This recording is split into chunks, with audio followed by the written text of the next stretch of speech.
Hello guys, welcome to my first blog. তো এখন ঘড়িতে বাজে 4:10। তো এখন আমরা যাব খড়িবাড়ির দিকে। তো বাইকটা নিয়ে চলে আসলাম রাস্তায়। তো গাইজ এখন আমরা দেব বাইকটাকে কোল্ড স্টার্ট।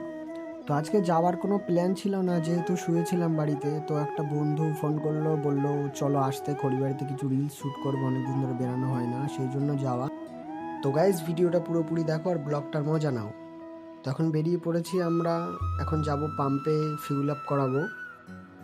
তো তেল ভরানো হয়ে গেছে, এখন একটা হাওয়া দেবো বলে এসেছিলাম, কিন্তু একটা দাদা ছিল, দাদাটা হাওয়া দিতে পারছিল না, তাই দাদাটাকে একটু হেল্প করলাম। তো এই যে এসছে আমার একটা ভাই। তো আমরা দুজন আজকে যাব খড়িবাড়ির দিকে কিছু রিলস শ্যুট করতে। তেমনি আজকে একটু লেট হয়ে গেছে বেরাতে। তো এখন প্রায় 4:45 বেজে গেছে, সূর্যটাও ডুবে যাবে। তো হয়তো আজকে আর রিলস শ্যুট করা হবে না। তো তোমরা ব্লগটা ফুল দেখতে থাকো, ব্লগটার ফুল মজা নাও।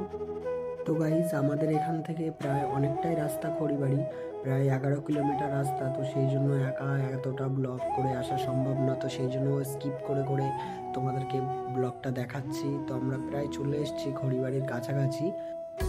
তো গাইজ এটা হচ্ছে আমার ইউটিউব চ্যানেলের নাম, যারা যারা সাবস্ক্রাইব করেনি তারা তারা সাবস্ক্রাইব করে দাও, ভিডিওটি লাইক করে সুন্দর একটা কমেন্ট করে দাও।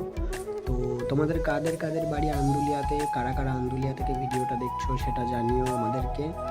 তো গাইজ আমরা চলে আসলাম খড়িবাড়িতে। তো আজকে খড়িবাড়িতে সানডে ছিল, কিন্তু এতটাও ভিড় ছিল না, ফাঁকাই ছিল অনেকটা। তো তোমরা কারা কারা সানডেতে খড়িবাড়িতে এসেছিলে সেটা কমেন্টে জানাবে। তো গাইজ এটা হচ্ছে খড়িবাড়ি পার্ক, আমরা এই মুহূর্তে পার্কের সামনে আছি। তো এখন সূর্যটা প্রায় ডুবে গেছে বললেই চলে। তো এখন ভিডিও করলে হয়তো সেটা অতটাও ভালো হবে না, তাই ভাবছি আজকে আর ভিডিও করব না, আবার অন্যদিন বেরাবো, সেদিনকে ভালো রিলস শ্যুট করব।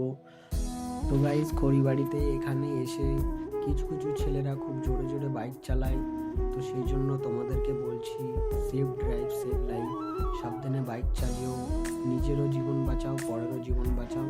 তো এই যে রিলিংটা দেখতে পাচ্ছ গাইজ, এটা রিসেন্টলি দেওয়া হলো, প্রচণ্ড অ্যাক্সিডেন্ট হতো এখানে, সেই জন্য। তো আমরা চলে আসলাম একটা চায়ের দোকানে, চা খাওয়ার জন্য দাঁড়ালাম। গাইজ তোমরাই কমেন্ট করে বলো কোন বাইকটা বেশি ভালো লাগছে। তো চলো, তো বন্ধুটা চা নিয়ে আসলো। এই বন্ধু, কি খাচ্ছিস তুই এটা?